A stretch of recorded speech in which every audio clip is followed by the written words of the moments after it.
Spies. And if you're like me, you've just loved what Professor Lupovitch discussed. I mean, there are people who can take a topic and really make it interesting, but Professor Lupovitch can take just about any topic and he can bring in politics. He can bring in Judaism, he can bring up society and tie it all together. So we don't just know about the specific spy, but we know about what was going on at that point in time. So I know I've certainly enjoyed it, and certainly tonight I would say maybe arguably it's one of the more controversial, yes, folks that we're going to talk about tonight. So I know I'm real interested in hearing about that. So I'm just going to say a few more things so we can get on to the person of the evening. This does not have to be your last evening hearing Professor Lupovitch. He is here most Saturdays chanting. That is we'll call it another 54-part series. So you can hear him on every Saturday, and if you're lucky, you can corner him in our tent where we serve lunch. And you can find out who was spy number 5 and spy number 6 who got cut from the list. So it's a great chance to learn more. And also, if you really enjoyed these series of events with Professor Lupovitch, you'll have a chance to listen to that. Again, David Goodman has been kind enough to record this series, and he's going to be sending out emails to people who registered. So you will get a link to the videos, you'll get the materials, and some other information as well that you can refer back to and forward. So it will be there for you as well, and you can pass that on to friends. And then I don't want to make too many promises, but if there are other topics that you would like Professor Lupovitch to speak about, I certainly can't promise that we're going to hit them all. I'm just not that naive. But we would love to get your input. Please email me. My email address is on the website. So please, seriously, and if we get enough interest in the topic, we'll see if we can't make that happen. And lastly, I don't want to overlook the fact that beyond being welcome here for any Shabbos, this Friday, we have a great Kabbalat Shabbat outside as well in our tent. So we keep the walls open, so we get a nice breeze. It is shaded, and usually our services last about 45, 50 minutes or so. You can come pretty casually, and then join us, thanks to the Sisterhood, for wine, for beer, and appetizers. I was hoping I could tell you we were going to have those little hot dogs, but unfortunately, David Goodman broke the news to me. They're just going to be the small egg rolls. So I hope you'll still come anyway. And with that, I'm going to hand it off to Professor Lupovitch. Thanks.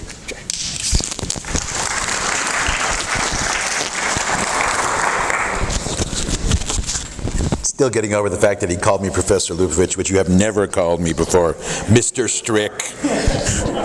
No, David and I have known each other for a very long time. When I was at Hillel, he's 4 years younger, so he was just one of those bratty pishers when I was at Hillel. He was in 6th grade when I was in 9th or 5th grade. You know how it is. We're both young, but I was older. I was one of the big kids, and he was not. So thank you all for coming. Incidentally, normally I just read Torah here in Shabbat. If you're interested, this week I'm filling in for the rabbi, so I'm giving the sermon too. And it's a great parasha. It's Pinchas, which is there's a lot of juicy material there. It's an easy one to give a sermon. So if you feel like it, that would be great. Welcome everyone to our final installment in our series on Jewish spies. Like David said, I'm not going to say I reserve the best for last because they're all interesting. But this one is definitely the most controversial, no question about it. And one of the things that makes it very controversial is, in a way, I am violating a core historian's rule of thumb.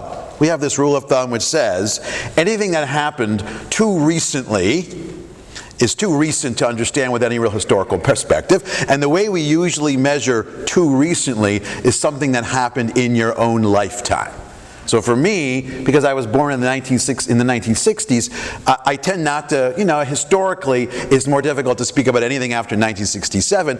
And the Jonathan Pollard thing, as we shall see, didn't start until the 1980s. And it really wasn't resolved fully until maybe 2015 or 2020, depending on how you want to measure it. So this is something very recent, which means that, first of all, as we shall see, there are some very strong and partisan points of view of the dynamics behind what he did, which I'll get to in a minute, and his capture, his trial, his arrest, and all of that.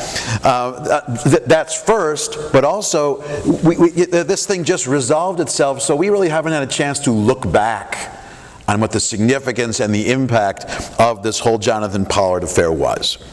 With that in mind, let me start, as I've done, by telling you the short version of the story, and then the broader version of the story. I think this is a story that's it might be the most familiar of all that we've done. So the short version of the story is, Jonathan Pollard is an American Jew who worked for naval intelligence, and he was caught giving classified information to the state of Israel. And he was brought to trial, and he was sent to jail and served what originally was supposed to be a life sentence, was paroled after 30 years in 2015, and eventually made Aliyah. But after the verdict and after his incarceration, there was this storm of protest in support of Jonathan Pollard, mainly from American Jews, arguing one thing or another, maybe that the sentence was too much, or there were mitigating factors behind what he did. And what makes that especially complicated, because this isn't the only time there's been partisan support for someone who was incarcerated, is after a certain point, and I would put this somewhere in the 1990s, after a certain point, the fate of Jonathan Pollard became bigger than just the fate of Jonathan Pollard. It became a kind of measuring rod, or a shibboleth for where you as an American Jew stand on the broader issue of are you a real supporter of the state of Israel? Because there was a point of view that eventually said, if you really love the state of Israel, you'll rally to get Jonathan Pollard out of jail. And so it dovetailed, it got bigger because it was subsumed by a much larger political argument. So that's the short version of the story. Now, to dive into the long version of the story, we can't start with Pollard. There is a crucial piece of background and context necessary to understand how this thing unfolded. And I think I'm going to start by mentioning something that happened decades before Pollard was even born, but something which, from the outset, defined the relationship between American Jews and Israel. And the whole issue of, as an American Jew, how does one balance one's patriotic connection to America and one's connection and one's loyalty to Israel? How do you do both of those things? And I should say, I can remember personally growing up. We learned about Israel all the time, and one of the things, occasionally, one of the issues that would occasionally come up. This was back in the 70s when, like now, Israel and America were solid allies. Sometimes a teacher would counterfactually raise the question, "What would you do if Israel and the United States were not allies, but were somehow at odds with one another? Which would you choose if you had to choose?" It was always a very difficult question. It was only a difficult question because, we were raised to have a love of both, but also because it seems so far removed from reality. There just never seemed to be the real possibility that America and Israel would actually fight each other, especially during the Cold War and even thereafter. And even though there had been moments when that relationship was strained, the question seemed almost moot. And what I would suggest tonight is that the Jonathan Pollard affair really is an example where the seam in that relationship, or the potential sore spot in that relationship, was poked. Okay? So I want to start by first defining how this understanding, how this, for American Jews, how one balances between the two. And it goes back even before the founding of the State of Israel to the beginnings of Zionism in America. You know, Zionism in America has a very interesting history. Until, Zionism started in the 1880s. Until 1913, and it's a very specific moment that I'll explain in a second, there were very few Zionists in America. Very few American Jews were Zionists. There were American Christians who were supportive, but for completely different reasons, just as today they're supportive of Israel for completely different reasons. Very few American Jews embraced Zionism for two reasons. Well, maybe three. There were some American Jews that sort of the more established American Jewish elite. For them, they really considered themselves to be American citizens of the Jewish faith. If you were a Reformed Jew in America at the turn of the 20th century, back in the age of classical reform, one reform idea, which is really no longer, which really disappeared over, by the 1930s, was that Jews are not a nation, Jews are simply a religion, and therefore Zionism is somehow doesn't make any sense. So there were some Jews who weren't interested in Zionism for that reason. That was not the most common. Most Jews in early 20th century America were Jewish immigrants from Eastern Europe, who you might think would be interested in Zionism. They tended not to be for two reasons. First of all, and a very practical reason, if you were a Jewish immigrant or the children of immigrants who had come from Eastern Europe, you had just made this long and arduous journey from the shtetl to America. It was difficult. You were happy to be finally in America, getting settled, and the last thing you wanted to do was to embrace a movement whose main expectation was that you leave America and go someplace else. After that long journey to America, why would you embrace an idea which is asking you to leave? That was one. The other, and maybe the other was the second was the more prevalent, Jews who came to America who were trying to establish themselves here, they were concerned, as immigrants often are, then and now, of being accused of dual loyalty, of not being real Americans. And Jewish immigrants who came to America, that's what they wanted to be. They wanted to become American.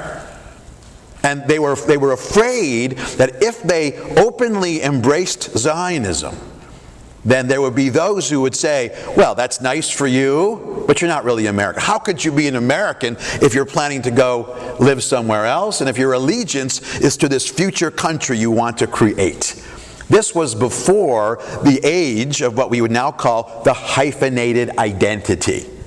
There weren't Americans who were called Irish Americans or Asian Americans. Either you were American or you were not. Simple was that. It simply wasn't. It just simply didn't exist. The dominant mentality of the age, as you know, was the melting pot, where everyone was basically expected to check their foreign cultural baggage at the door and be melted into Americans. And there was a very specific mold. And so in 1913, it's estimated the number of dues-paying American Jews in 1913 who were Zionists was maybe a couple of thousand, if not fewer than that. Very few. It all changed in one moment in 1913 when the most high-profile Jew in the country, Justice Louis Brandeis, he became a Zionist. Now, Brandeis did not have much of a Jewish background. He was part of that assimilated American Jewish elite. He did have an uncle who was more religious, and some people think that was part of it. Probably not. Brandeis embraced Zionism in 1913, and during the 3 or 4 months after Brandeis became a Zionist, 300,000 American Jews became Zionist. That's Brandeis. Him becoming Zionist maybe was the first viral moment in American history. Certainly the first in American Jewish history. As soon as and it wasn't just that Brandeis did it so will I, because Brandeis made it very clear that concern about dual loyalty was simply not applicable here. And I want to give it to you in his words. If you look at your handout, he gave a speech in 1915 2 years after he became a Zionist, which incidentally, you can read this speech in its entirety online. He talks about a lot of different things. It's a great speech. Man, that guy could talk. But this was a speech he gave called The Jewish Question and How to Solve It. And when it came to the question of Zionism, this is what he said. Remember, he's addressing the fear about dual loyalty. Let no American imagine that Zionism is inconsistent with patriotism. Multiple loyalties are objectionable only if they are inconsistent. A man is a better citizen of the United States for being also a loyal citizen of his state, of his city, for being loyal to his family and to his profession or trade, for being loyal to his college or lodge. Every Irish American who contributed toward advancing home rule was a better man and a better American for the sacrifices he made. What he's defining here is a hyphenated identity. One of his colleagues was Horace Callan.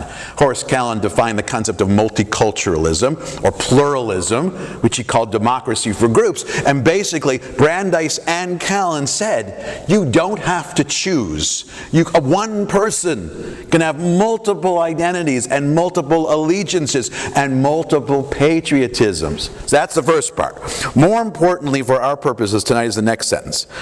Every American Jew who aids in advancing Jewish settlement in Palestine, here's the key phrase, though he feels that neither he nor his descendants will ever live there, will likewise be a better man and a better American for doing so. And here, Brandeis is defining a form or a brand, a type of Zionism that we might call third-person Zionism.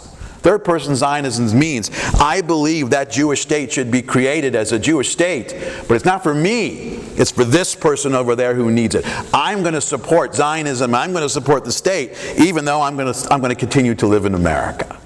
And that made it possible to be a loyal and patriotic American and to feel very American and to be an ardent Zionist at the same time with no contradiction.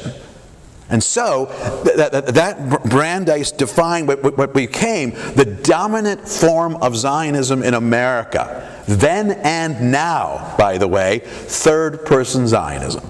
The overwhelming majority of American Jews still, despite recent concerns, are overwhelmingly supportive of Zionism and the State of Israel.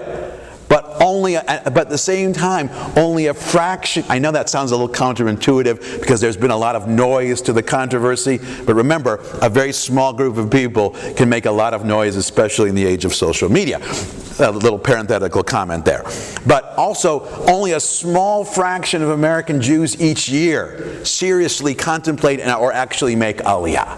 Both those things are true, and this is what Zionism has been here, and this is one of the reasons why American Jews, though not living there, have visited the State of Israel in large numbers, contribute money and time and resources in support of the state, without feeling worried about it. You know, in our own community, for years, the Detroit Jewish community per capita has given more to Israel than any other Jewish community in North America. We are the but still, not that many Jews from Detroit moved to Israel each year. We are the quintessential example, not only of third-person Zionism, but of the virtue of third-person Zionism. It works. It has worked for a very long time. That's one manifestation of third-world Zionism. That's one example of it. And that same notion of third-person Zionism was articulated first by Brandeis, but it was woven into the fabric of the Balfour Declaration. Look at text number 2. Now, the Balfour Declaration, in case you don't know, was a statement of principle by the British government at the conclusion of, or toward the end of the First World War, in support of creating a Jewish homeland in Palestine, which, parenthetically, within 5 years, the British completely reneged on it, as the British do. No offense if you're English, sorry about that. But that's kind of what they do. But basically, listen to there's one phrase at the end, or toward the end, which is very pertinent to us this evening. His Majesty's government view with favor the establishment in Palestine of a national home for the Jewish people, and will use their best endeavors to facilitate the achievement of its object. Here's the key phrase, the second half of this phrase. It being clearly understood that nothing shall be done which may prejudice the civil and religious rights of existing non-Jewish communities in Palestine, which became later the basis of them reneging. But here's the part that's pertinent to us: or the rights and political status enjoyed by Jews in any other country.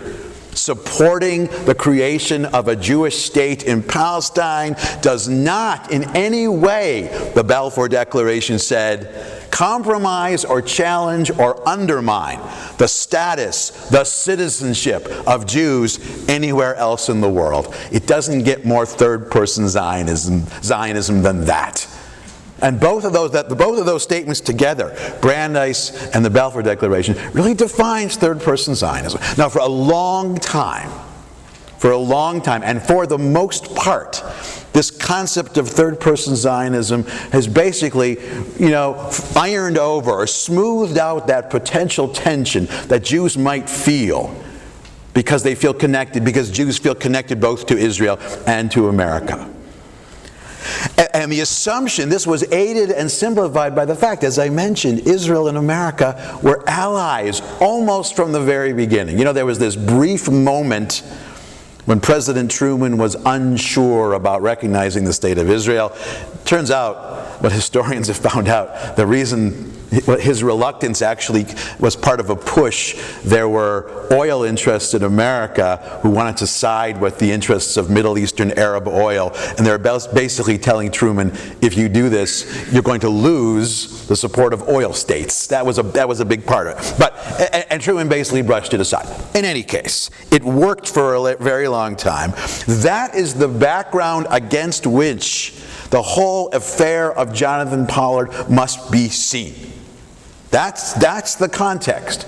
Because what Pollard is going to do is he is going to make the claim that, yes, he wants to help the American government and the American intelligence community, but he also wants to help the State of Israel, and working to the detriment of one is made okay, is rationalized by helping the other. He is, like as I said, he is going to test the limits of this notion of third-person Zionism.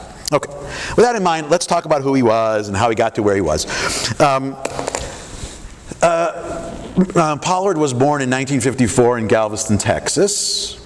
He came from, a moderate, I would call them a moderately traditional family. He was the son of Holocaust survivors. He grew up in a household where the horrors of the Holocaust were very immediate.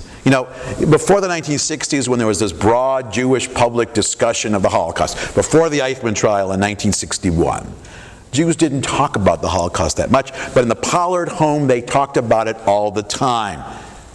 He was very aware. In fact, when he was 13 at his bar mitzvah, he asked if his family could go visit Nazi concentration camps. This is a point where nobody did that, especially because Poland was a communist country. It was difficult. He was among the first, had a strong connection to learning and studying the Holocaust before many American Jews did in a public way, anything beyond memorializing. He was very taken by that. And as often is the case, this strengthened his connection to this young, fledgling state of Israel in the 1950s and the 1960s, and really through much of his life. As someone raised by Holocaust survivors, the state of Israel was very important to him. We all know people like that. We feel it ourselves, especially when it's that immediate. And he's also someone who grew up with the knowledge, with the memory of when the state of Israel was young, fledgling, vulnerable. And he had this immediate memory of the existence of the State of Israel not being a certainty. Really, if you don't remember 1973, you don't remember a real existential threat to the existence of the State of Israel. The closest we have is the whole thing with Iran and all that. That's still an imagined threat. That's not actual armies crossing the border and threatening to destroy the state. You have to be old enough to remember the Yom Kippur War. If you're not, it's much easier to take the State of Israel for granted. I know, demographically, I was 9 in 1973. I remember it, but not very well. fact, when I was at Hillel, we all wrote letters to President Nixon asking him to help Israel. He sent me a reply. He explained with 18 typed pages why he was going to, which of course, as a 9-year-old, I read thoroughly. Now I put it in my toy safe and then lost it. But the point being, if you're younger than me, you're not going to remember that moment. But Pollard, who was a bit older, he had a keen memory. Okay. He eventually went to college. He went to Stanford. He was interested in science. He was interested in technology. He wanted to get involved. He wanted to join the intelligence community.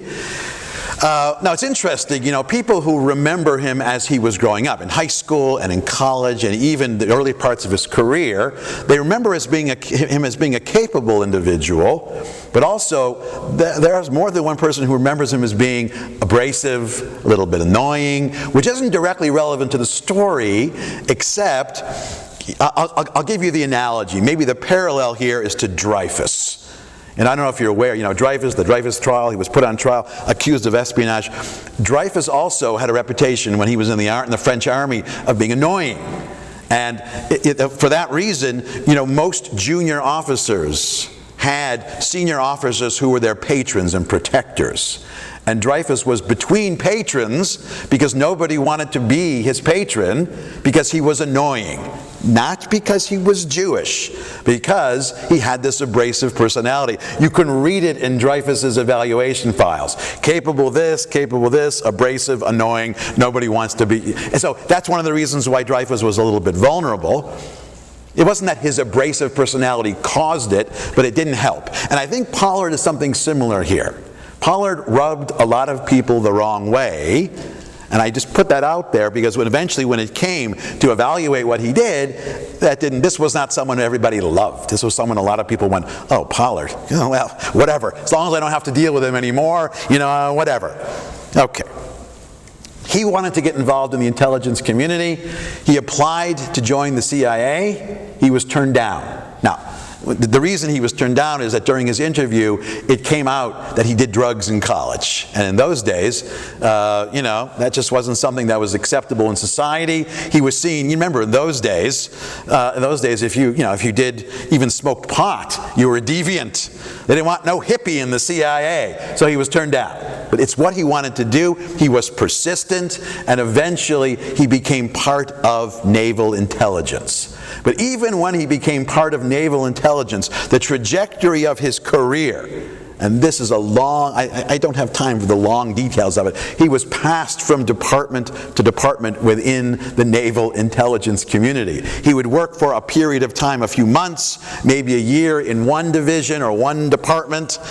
They would, Pollard, and they would hand him off to somebody else. He floated from one to one. He was doing a good job, but his personality was not winning him any friends. Okay?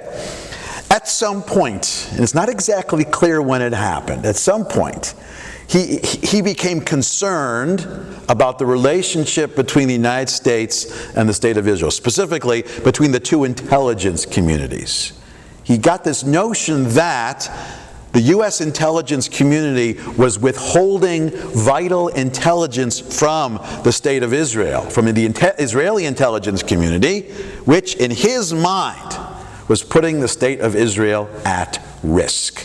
And this is when he decided to act, and this is why he decided to act. Now, this is the point where the debate over the significance of what he did, the two sides begin to diverge. So on the one hand, critics of Pollard said, the basic criticism is, what do you mean you decided? You're part of the intelligence community. You have two intelligence communities who are allied, and that alliance, that relationship between these two intelligence communities only works well if there is trust on both sides. And what often impedes trust, not just between the United States and Israel, between any two allies, are individuals acting unilaterally. He was working as part of an elaborate intelligence world and system, and he decided of his own accord he was going to deliver American intelligence to the Israeli intelligence community. He didn't bring this concern to his superiors. That's on the one hand. The critics of Pollard, that's the core of what they're going to say. Now, on the flip side was the motivation that Pollard claimed, because he really wanted to help Israel. As an American Jew, he felt he had to help. We're going to come back to that and the problematic nature of that claim for someone in the intelligence world. Okay, and he began to do it. Now, he had trouble making that initial contact because most Israeli, he was living in D.C., working in the intelligence world, and there were Israeli operatives who were working openly there. Remember that, who were, they knew each other. This is the intelligence world. It is D.C. And while others outside the intelligence world didn't know they were Israeli intelligence people, the American intelligence people did. So that is a community of people that knew each other. He was trying to find some Israeli operative who would help him transfer this information. And remember, when I say transfer this information is information that the American intelligence community said we cannot share with the state of Israel at this time. It's something that is standard procedure for allied countries. Even when intelligence communities work together, there is this inevitable level of autonomy between them. It's complicated. Okay. Finally, he found someone who would, and this was an Israeli operative for Mossad whose name was Aviam Sella. Now, Sella was actually on leave. He was studying for a graduate degree at an American university, and he met Pollard at a party. They started to talk. Pollard, who was, I wouldn't say he was obsessed, but he was always looking for that possibility, recognized Aviam Sella as Israeli, and discovered he was part of the, he knew he was part of the intelligence community, and said, have I got something for you? Would you be interested, perhaps, if I could find you all, if I could give you all of this classified information? Do you think Israeli intelligence would be happy about that? Now, Aviam Sella, the first thing he did is he went back to his superiors, the main one who was General Raphael Eitan, who was really a general in the Israeli military, also in charge of Israeli military intelligence, not Mossad, military intelligence. He basically said, I've got this guy, Jonathan Pollard, who wants to give us all this information. And their first instinct, Raphael Eitan's first instinct was, this seems to me like some kind of FBI sting operation. What apparently in the industry is called a dangle, where you dangle this individual who apparently is willing to give up classified information, basically to expose even your ally from being willing to take it outside the standard channels of cooperation. So at first, they were hesitant, and Aviam Sella's first response was, no thank you. If you're listening, FBI, I am not taking this information. We're not falling for it. But Jonathan Pollard, one of his characteristics was that he was persistent. I mean, his persistence is what got him in to the intelligence community when he was turned down by CIA. He kept approaching, and finally he was able to convince Aviam Sella that he was not a dangle. He was not working. This wasn't some sort of trick. That he was genuine. And finally, Sella said, sure, give me what you've got. Now, Sella's initial expectation was, okay, a few files, a few documents. Now, Pollard was delivering reams of information. He had worked with several agencies within naval intelligence. He had a lot of access to a lot of things, and he began just saying, just handing it over. Now, to be clear, he wasn't just handing over information indiscriminately. He was only handing over intelligence information that would be of direct use and direct benefit to Israeli intelligence and to help Israeli security. The problem was twofold. First of all, on the Israeli side, they were still very suspicious. It was too good to be true. And the other reason they were suspicious is that around the same time, not long before, the state of Israel had problems with other intelligence people, or other intelligence possibilities, let's say, or individuals that had kind of gone astray.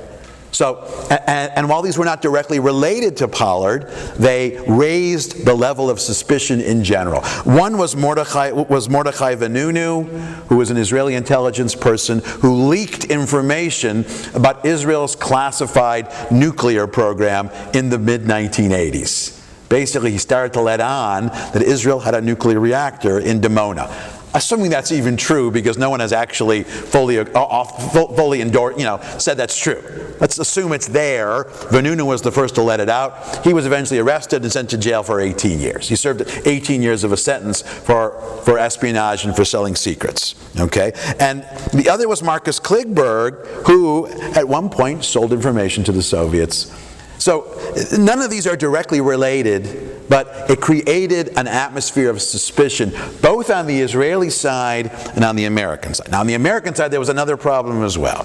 When Pollard came on the radar of naval investigators, he was investigated by NCIS. Not by Leroy Jethro Gibbs, although that would be so cool. The head of NCIS was Ronald Olive.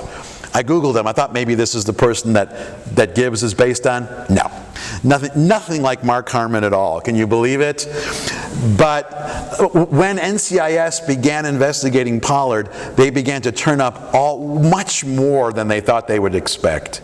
They never fully established it beyond a shadow of a doubt, but they found, let's call it circumstantial evidence to suggest that he wasn't only providing information to Israeli intelligence, but he was also providing information to South Africa and to Pakistan, which at the time were not yet full U.S. allies. It's a much bigger deal to provide American intelligence to Pakistan, especially given its relationship with India. And of course, South Africa, not exactly the most popular country in the world in the 1980s. This is still during the apartheid regime. So when Pollard came under suspicion, the investigation grew much larger than simply the question, are you selling information to the Israelis? Moreover, one of the things the investigation discovered was that Pollard wasn't just giving it out of some sort of intelligence, let's call it sort of unilateral or individual intelligence collaboration. He was being paid for it. He was initially given $10,000. In 1984, Israeli intelligence gave him enough money that he could buy a diamond sapphire ring to give to his first wife, Anne, as an engagement ring. And Pollard didn't have that much money.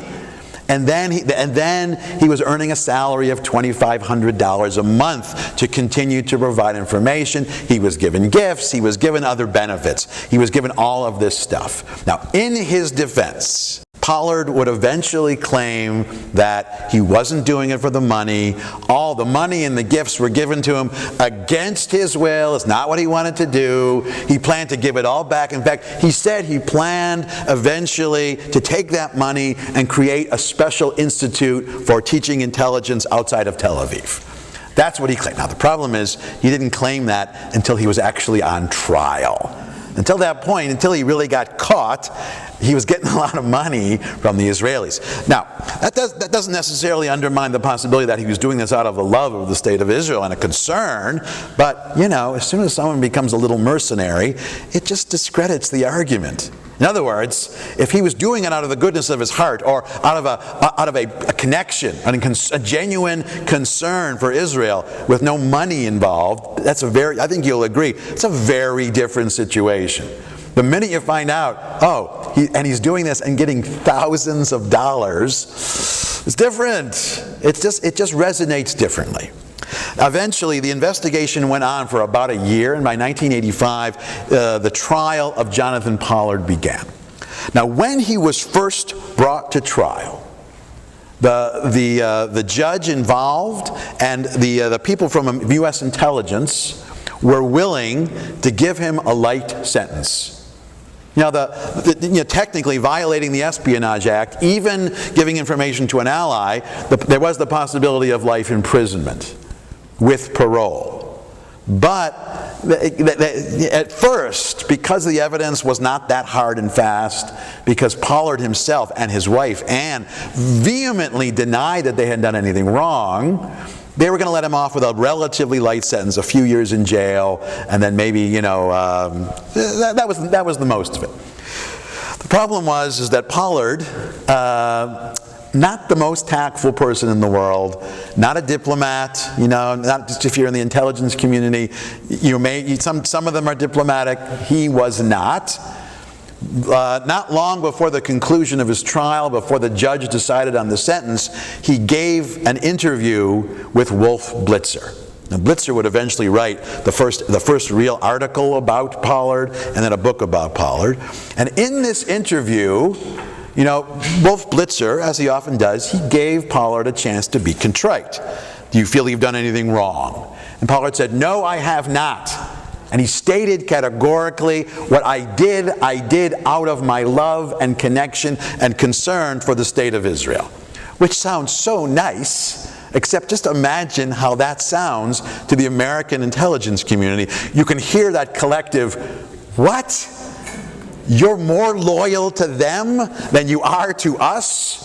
You're compromising American intelligence to help the intelligence of a foreign country, even one that happens to be an ally." And this is the point where Pollard begins to play the "I'm Jewish," which gives me the right to help a Jewish state.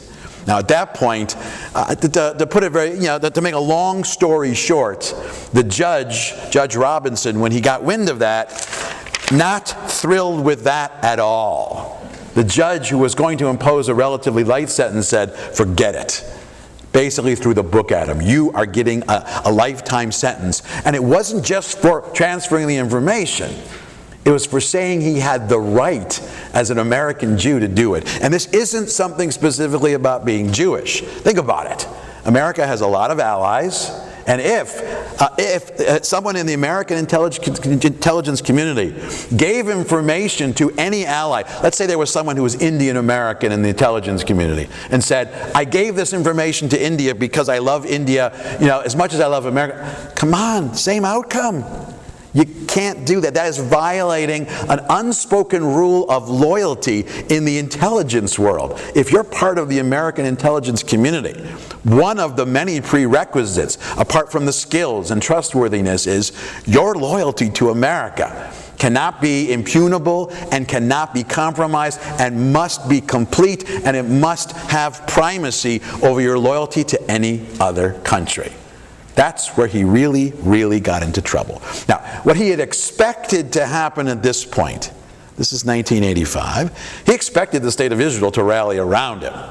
Obviously, he's doing this for Israel, he's an American Jew, naturally, the Israeli government is going to help me, and well, no, did not happen at all. They basically were far more concerned about their intelligence relationship with the United States than about helping Jonathan Pollard, even though he was an American Jew and an ardent Zionist. Now, part of it was, it still wasn't clear if this statement of ardent support, if it was genuine or if it was just a tactic at trial to help him out. It wasn't clear yet. Now, he wasn't a person with great tact. He had said it on television to Wolf Blitzer. He just blurted it out. So the Israelis weren't exactly convinced or sure what they're dealing with here. But that's almost incidental. The larger issue was, from the Israeli side, in many ways, the Israeli intelligence community needed the American intelligence community as much or more as vice versa. And the possibility that anyone Jewish in the American intelligence community is going to be automatically suspected of being too loyal to Israel, or their loyalty to Israel will take priority over their loyalty to America, the can of worms that would open, the problems that would set in motion were unimaginable. And not something the Israeli intelligence community wanted to even risk. And they basically said, "Thank you for all that lovely information you gave us, but you're on your own. We're not bailing you out here. We can't. There were voices within the Israeli government, even within the Israeli community, Israeli intelligence community that wanted to, but the stakes were simply too high. Can you really imagine Israeli intelligence risking their cooperation with the United States? And remember, this is the United States during the Reagan years, and this is when the United States was at one of its peaks of working closely with the Israelis. They didn't want to blow it. Remember, this is also during the waning days of the Cold War, when a president like Reagan and the intelligence community of America in the 80s, they were suspicious of anything that smacks of disloyalty to America. It's sort of like, in this way, we might see the Pollard trial and the Pollard outcome maybe as the last gasp of McCarthyism in certain ways. This fear of disloyalty. Pollard violated a cardinal rule here.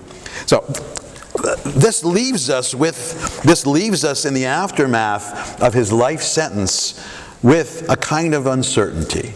Because in some ways, the criticism of Pollard, you broke a cardinal intelligence rule, that seems valid. But at the same time, it's difficult for us as American Jews to simply let go of the fact that, come on, he's helping Israel, and that has to be worth something. We have these two, this is what I mean, controversy, these two opposing sides. And toward the end of the 1980s, we see different points of view. If you look at your handout, let me read you a couple of more immediate reactions to this. Okay, in 1987, Yitzhak Shamir, who was Prime Minister of Israel, he had just become Prime Minister of Israel, was about to become Prime Minister of Israel. The statement he made about Pollard was this. This is text number 2. The state of Israel has no connection with Pollard or his family. The state of Israel did not hire him and did not assign him an espionage mission. Which means either Prime Minister Shamir knew and was just covering up, or maybe he didn't know. He has complete plausible deniability here, because it's possible it's possibly Avi Amsela or Raphael Eitan simply didn't tell him. Okay?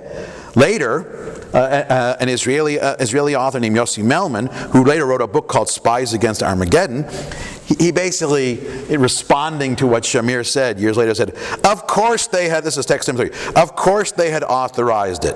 Sela got permission. That's how these things work. Let's say he went without proper authorization. When he got back, he informed the Air Force commander, who then informed the Israeli Army Chief of Staff, who then informed the defense minister. They may have said to themselves, we're not spying against the U.S., we're just using American information or nations in our region, and that is true, but they knew.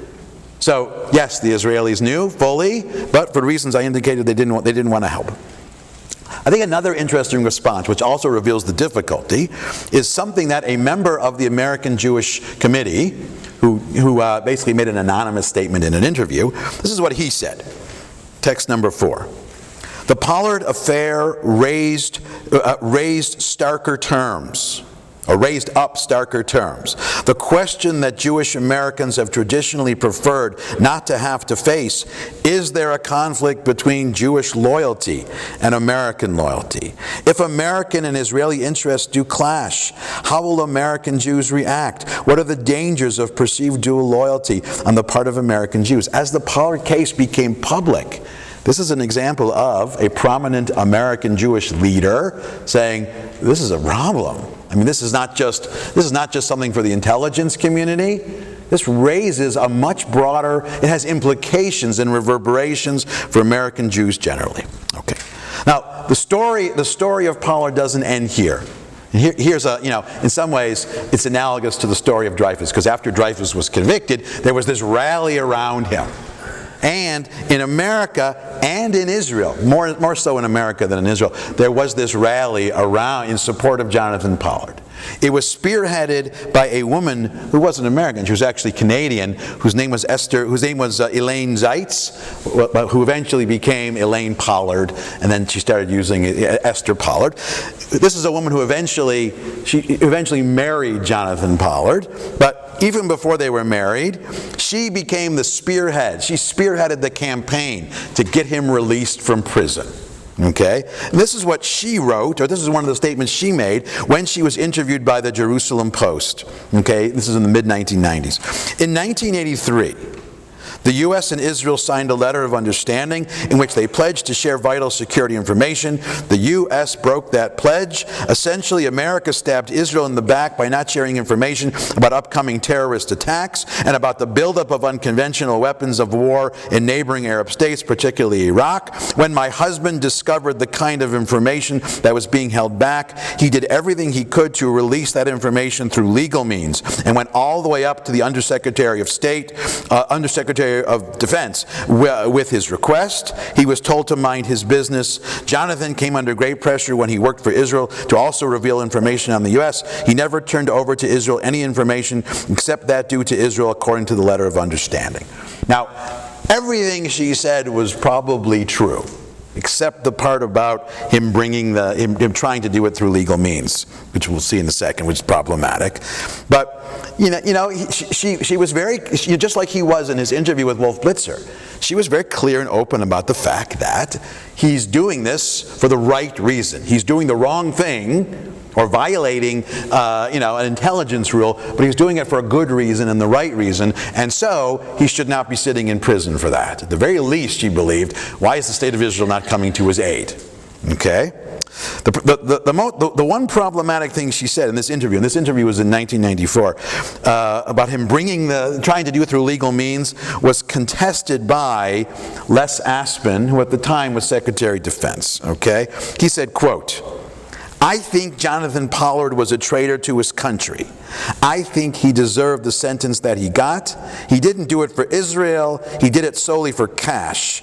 You, meaning his wife in that interview, you later made up the notion that he did it for Israel. He is not a hero." Those are very different understandings of the same event.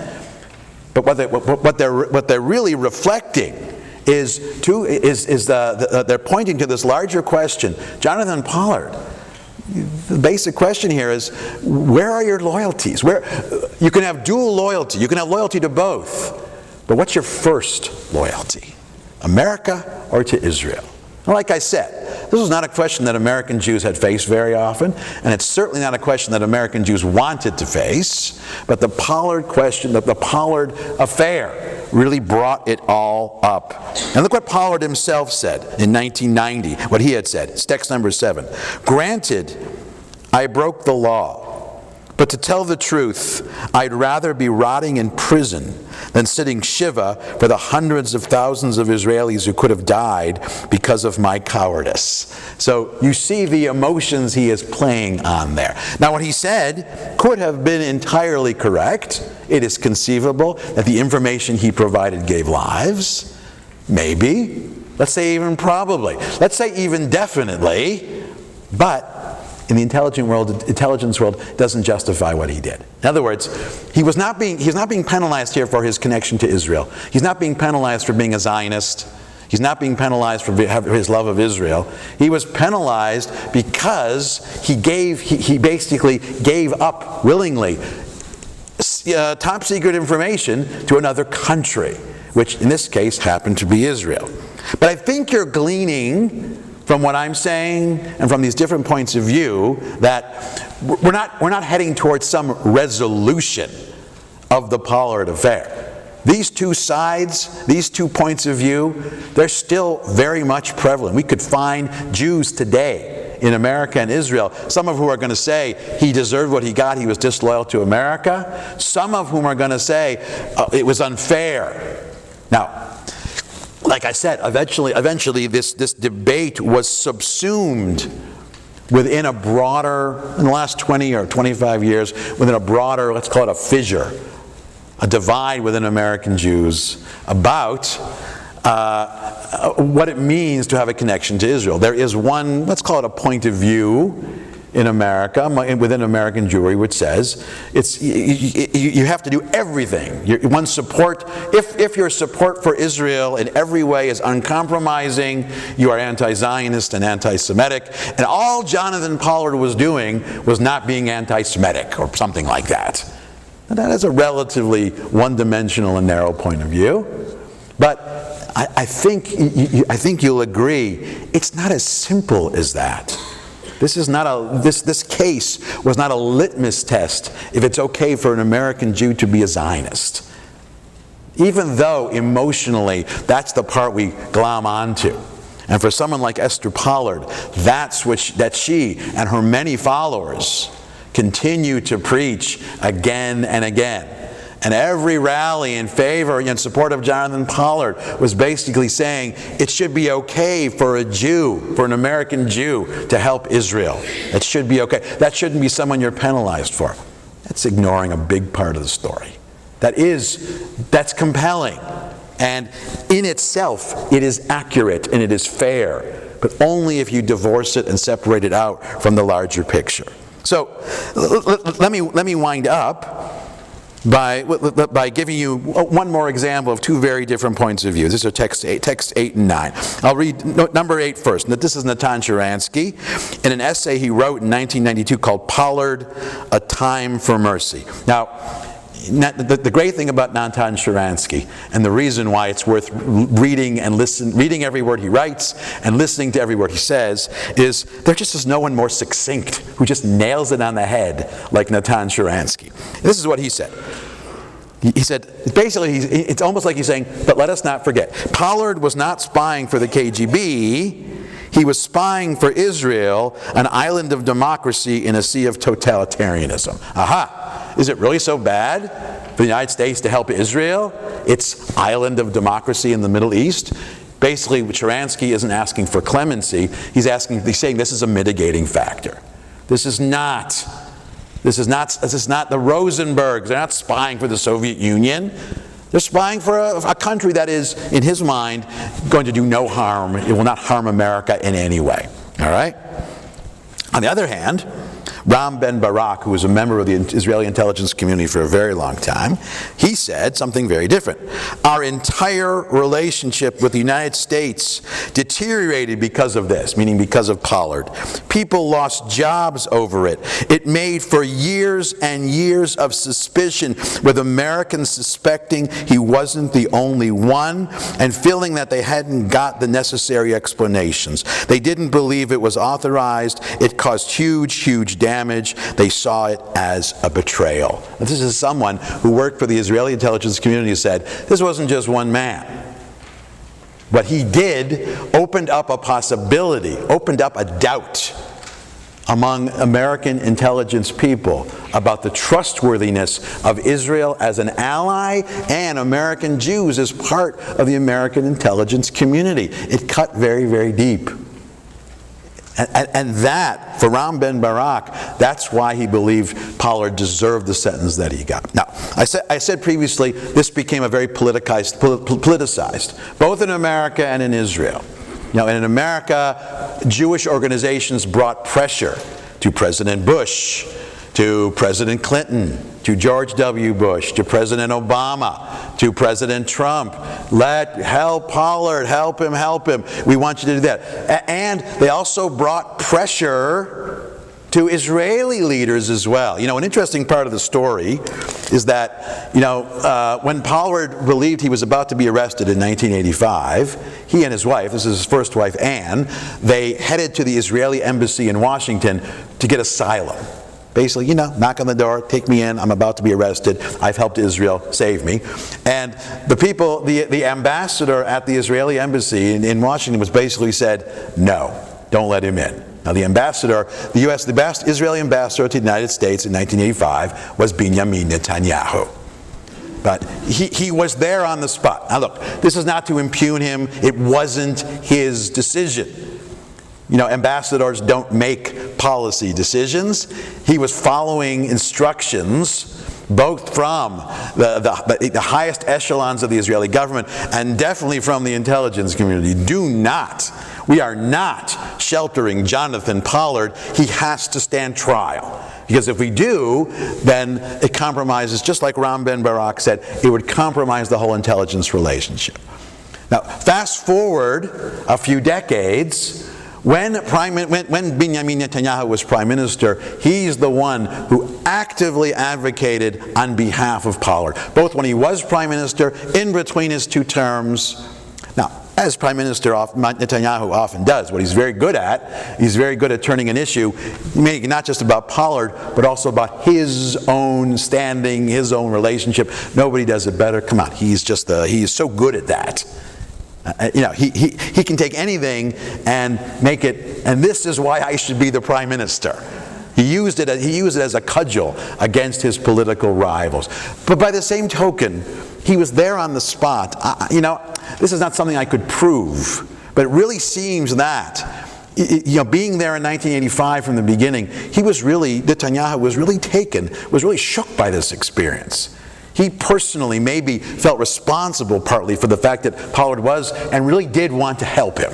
And eventually he was able to. Now, Pollard's sentence ultimately was life with parole. His first opportunity for parole came up in 2015, and he was paroled. He got out of prison in 2015. He couldn't leave immediately. It's unclear if he really wanted to go to Israel, if he was just escaping being arrested. He was, when he first got out, as often happens with parolees, especially for a serious crime like this, he had the monitor, he was confined, his internet was limited, but eventually, he and his second wife, they made their way to Israel. They made Aliyah, they became Israeli citizens, which in some ways, for him personally, was ultimately a resolution of this affair. But the lasting impact is still there, because there's no question that if there was some way to quantify the trust between the American and Israeli intelligence communities, even though Pollard seems like this is an exception, there was greater trust before than there is now. It's a relationship that since the Pollard affair, intelligence people on both sides have been working very diligently to repair. And they've repaired a lot of it. There's still a lot of cooperation. They work together very well. But it seems, as much as someone not in the intelligence community can tell, so take this for what it's worth, it seems like since Pollard there is an asterisk. Yes, we work together. Yes, we trust each other, as long as there's no more Jonathan Pollards. It seems to be a little subtext. So the Pollard affair, which started as something very specific, mushroomed into something much bigger. It's still with us to this day. Thank you. Thank you very much.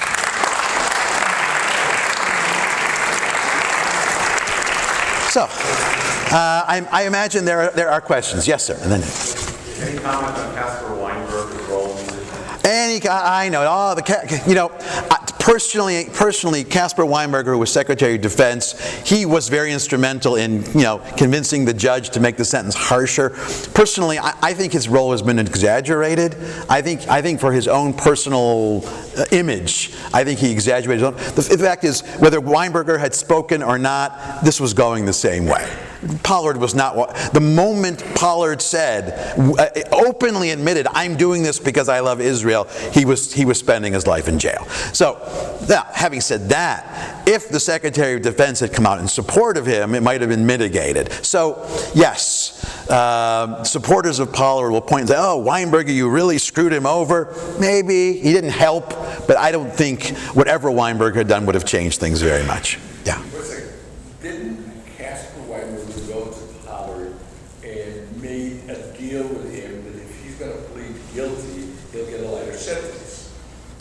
Pollard held his side of the deal, but Caspar Weinberger did not.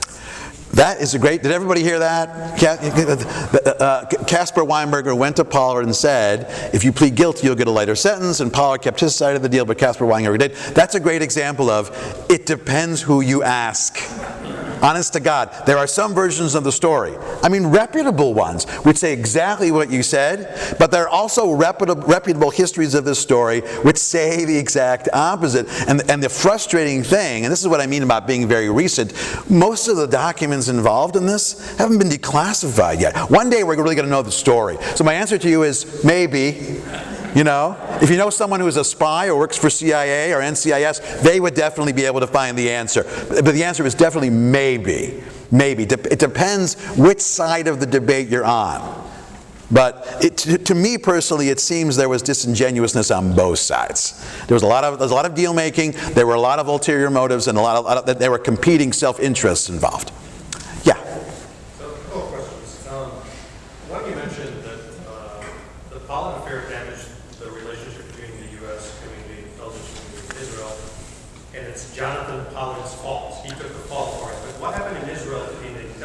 community. Are you aware of anyone who took responsibility for this dismantling of the relationship, calling it into question?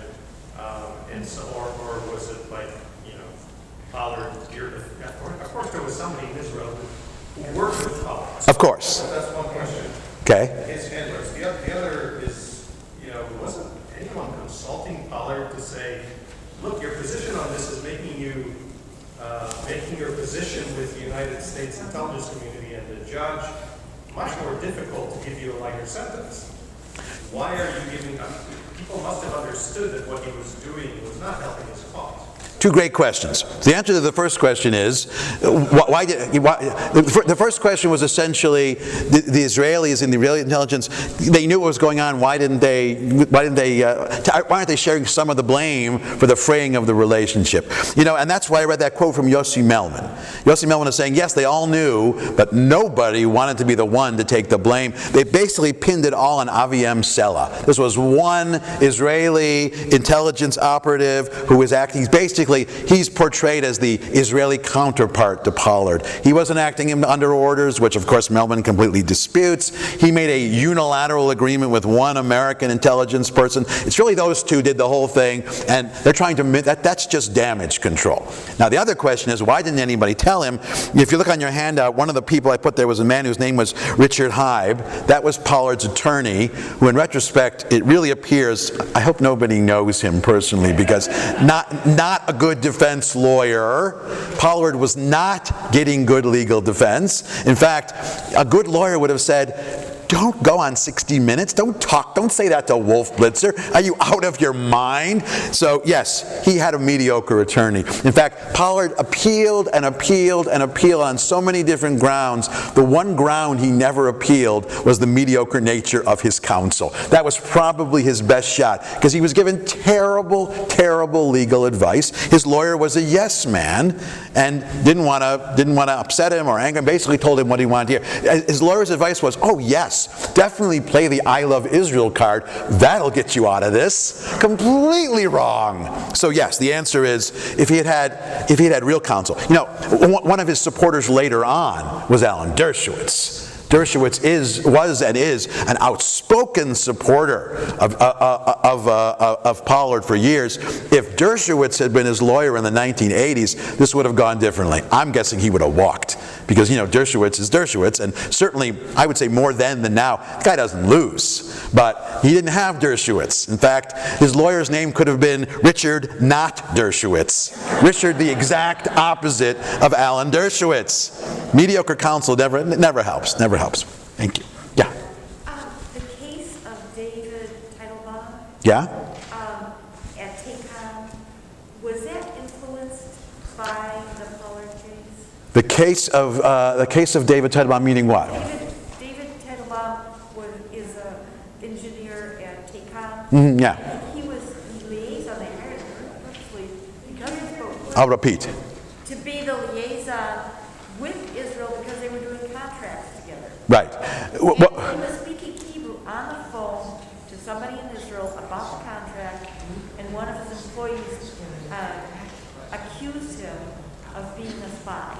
Yeah, Sherry's mentioning the case of David Teitelbaum, who worked for an engineering organization called Cohn, and he was accused of being a spy, also in these contexts with the American intelligence community. And the question is, is that something similar? Was it connected? That was not directly. That was not connected to Pollard at all, other than maybe just generally raising the level of suspicion. Yeah, look, but raising the level of suspicion wasn't going to, if there was zero suspicion, Pollard still would have gotten into trouble. What really got him into trouble in retrospect, insofar as we can talk about this in retrospect, was not being contrite.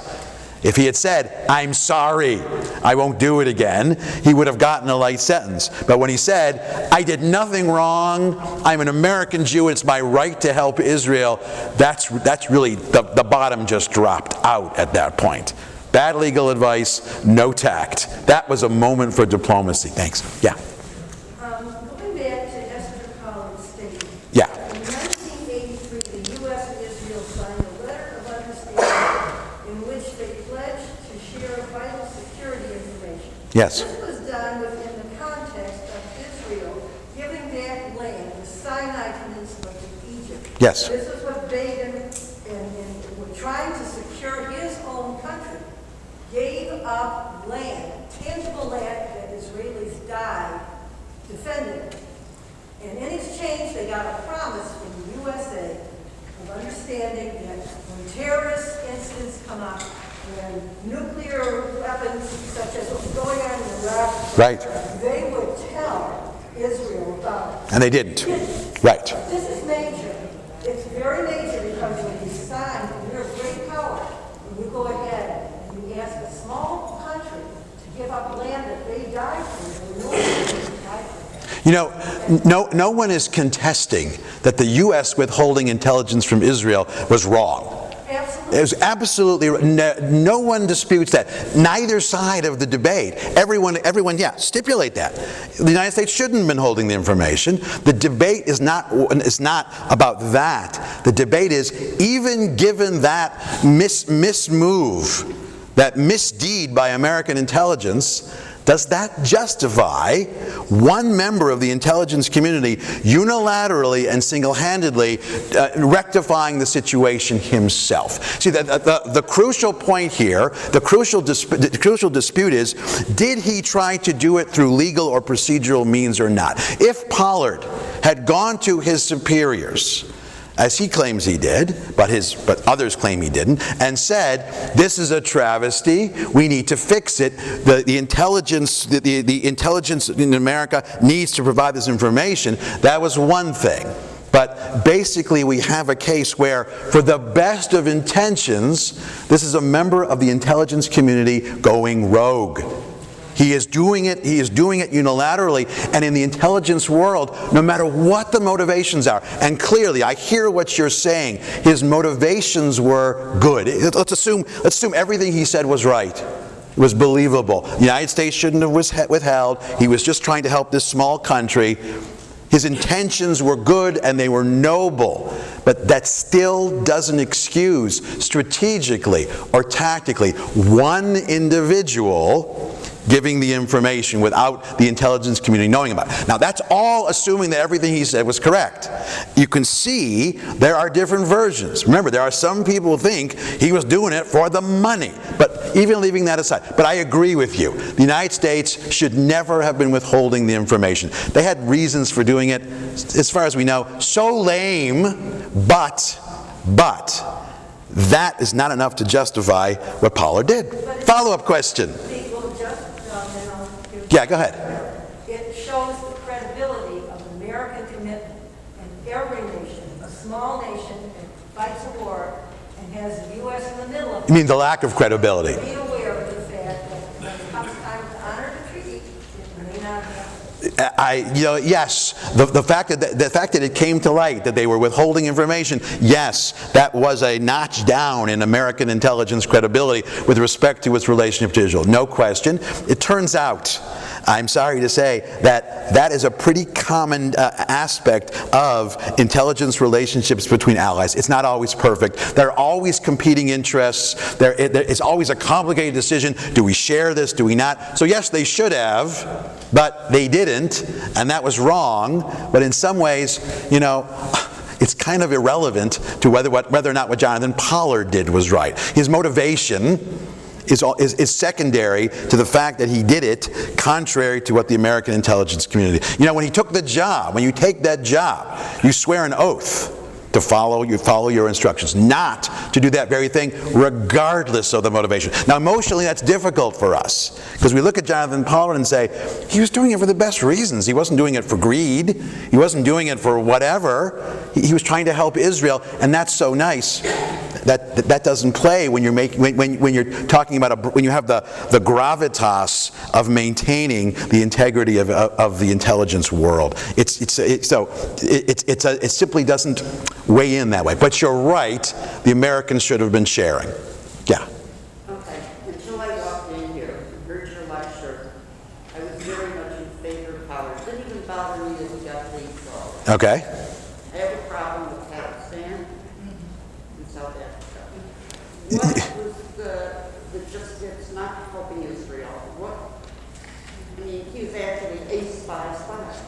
I didn't know. Are you asking why? What's the basis of the accusation that he was helping South Africa and Pakistan? What I meant to say is that I can understand everything about Israel. Right.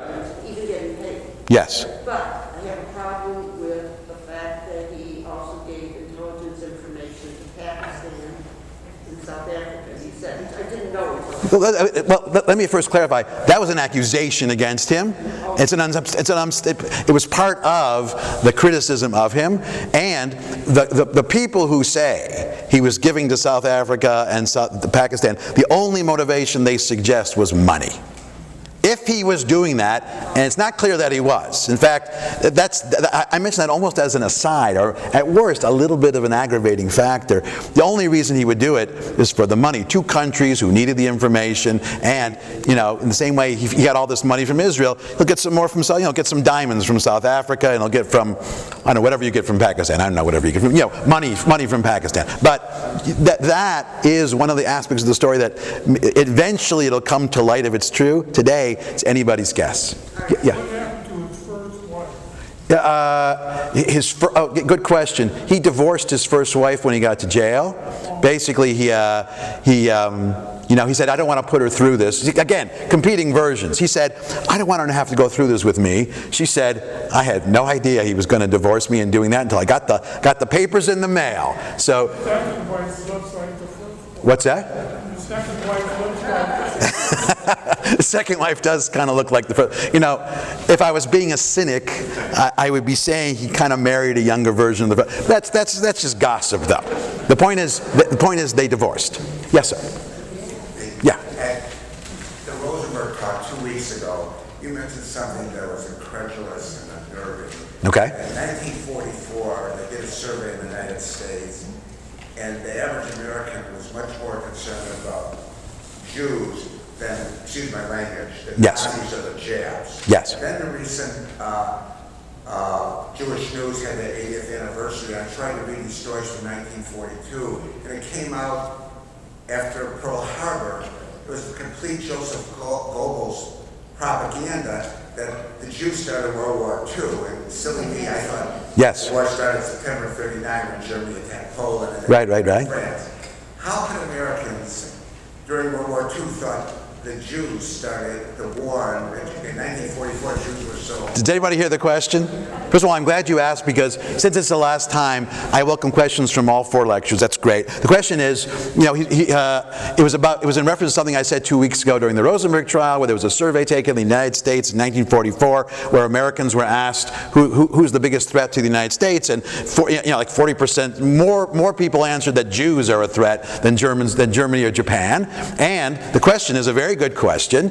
How can people believe that? And you kind of answer the question yourself, because we know how propaganda works. There are people who believe anything, if it's coming from the right source. Anyone who has a predisposition, anyone in the United States in 1944 who had a predisposition to not like Jews, or believed conspiracy theories about Jews, or believed, for whatever reason, would be prone to believe that Jews are the biggest threat. There were people in the United States who believed that. If you believed in that world Jewish conspiracy, the Elders of Zion, you believed that World War II was orchestrated by Jews, that Goebbels was simply a Jewish puppet, that whole Hitler prosecuting Jews thing was a ruse, was made up. Today we call that, eventually that would be known as Holocaust denial, but it was made up because Jews were trying to,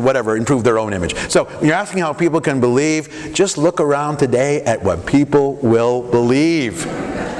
Jewish space lasers being shot down by the Rothschilds. There are people who think that's actually true. It's nonsense. There are people who believe. And it's a great example, because during the Second World War, even if the source was ostensibly from a Nazi propaganda minister, it didn't stop Americans from believing it. It was, and like I said, and if your predisposition was to see Jews as the other, as outsiders, as dangerous, you will believe those things. I agree with you. It makes absolutely no rational sense, but propaganda relies on the fact that not everyone is going to make that decision whether or not to believe rationally. And that's an example of an irrational belief, admittedly at a time when people were really concerned and afraid and what the future was uncertain, and they basically were willing to say it's the Jews' fault. Yeah? Did Israel use any of the information that they got from Pollard? Oh, yeah, of course. I mean, it's Israel. Israel, if nothing else, is pragmatic. It wasn't they're going to say, well, all this information, well, we're not going to use it. Eventually, they owned up to what they got, and part of resolving the tension was they admitted what they got. They established that they didn't share it with anybody, didn't share it with the Soviet Union or anybody, and yes, they did use it. And you know, its impact, how much it helped, that's unclear. We don't know, and we won't know that. Eventually we'll know exactly what the information was, how helpful it was, but it wasn't, no, the Israelis didn't just box it up and send it back. They might have sent it back, but they definitely made photocopies of everything, you know, or not, they made mimeographs of everything before they sent it back. I mean, come on, they're not just going to not look. How do you not look? Yeah. How much of the breakdown between the intelligence, Israeli and American intelligence community, was an after effect from the Liberty Affair, as well as what was at that point the beginning of Iran-Contra? Oh, great. That's a much bigger question in a separate lecture.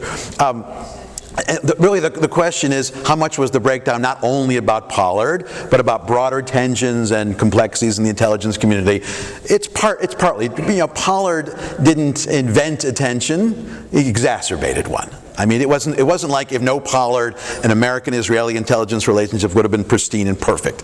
As Israel got older, and as politics got more complex, especially after the end of the Cold War, the intelligence relationship got more complex. As the conflict between Israel and the Palestinians, and not the conflict itself as much as its reverberations in the Middle East, became more prominent, it raised other questions as well. So yes, there is this growing complexity. Complexity brings tension, complexity brings uncertainty. So yes, the fraying would have been there, but I would also say that Pollard made it worse than it had to be. We can't simply say, well, it was going to happen anyway.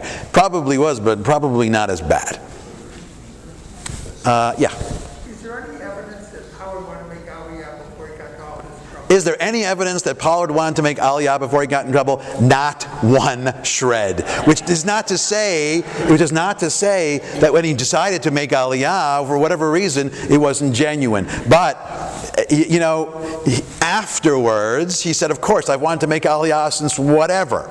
We do know, though, I will say also, that he did have a deep love and commitment. He was a committed Zionist. He was deeply committed as, like I said, Holocaust survivor parents. He was raised with the importance of Israel. But did he actually want to move? I think he was classically third-person Zionist, in the very best sense of the term. But the actual articulated decision to want to move there, later. Only, it would be great if we could find Jonathan Pollard as a 16-year-old kid writing to someone, I'm making Aliyah. No such letter exists. At least we haven't found it yet. You know, the historian who finds that is going to, you can build a whole career on making that find. Yeah, Alan. Yeah, what about the two charges? One is that the amount of information he transferred would fill in a normal office from floor to ceiling. It was just an unbelievable amount. Right. And that kind of measures his disloyalty. And then the other charge that most intelligence services have moles within them, and there was this fear by the Americans that Russians would get a hold of this information because they had infiltrated the Israeli intelligence apparatus. Right. I mean, both good questions. First of all, is I mean, I think you're asking how significant was the amount that he transmitted. I don't think very. I think if he had transmitted 10 key documents, it would have gone the same way as the entire room full of stuff that he transmitted, because a lot of what he said, when you're basically just grabbing whole file folders, a lot of it was not that important, but there were some key things in there. And then, yes, of course, this is the 1980s, and there was a concern that the information he was sharing could wind up in the hands of the Soviets. And remember, this isn't the Soviet Union, this isn't Russia now. Well, actually, maybe Russia now is a problem. But this is the Soviet Union during the Brezhnev years. When it was really scary. Have we not forgotten the atmosphere? And there was a fear that if information is shared improperly, once it's out, it could wind up anywhere in the world. And that wasn't helped by rumors that he was giving to South Africa and Pakistan as well. The control, it was difficult. That large concern of keeping it out of the hands of the Soviets. Yeah? Unrelated question. Can you help me understand the term third-person Zionist? What's that? Can you help me understand the term? Oh, third person. Who's the first? Who's the second? Oh, it's not the first. First person Zionism means I'm a Zionist, I'm going to go move to Israel. Third person, as in grammatically third person, means I'm a Zionist, I'm going to help him or her go to Israel. Got it? Ivanta? Okay. Okay, Yofi. Okay. Well, I think I'm giving the signal we're a little bit out of time. We have time for one more? Let's do one last question. Yes? Do we know any of the intelligence that they got? Like a little taste of anything that they got from him that isn't classified? Do we know anything about the intelligence they got? We have lots of conjecture and speculation. The discussion of the intelligence they got will go, allegedly they got this. And sources that I cannot reveal right now say this. Anything definitive? Nothing that I have seen. It'll come to light eventually. I'll have to be a little more, or maybe never. You know, it's intelligence stuff. We don't know. But a lot. But the speculation about what it is could fill this room. In any case, thank you very much, and I hope you enjoyed the series.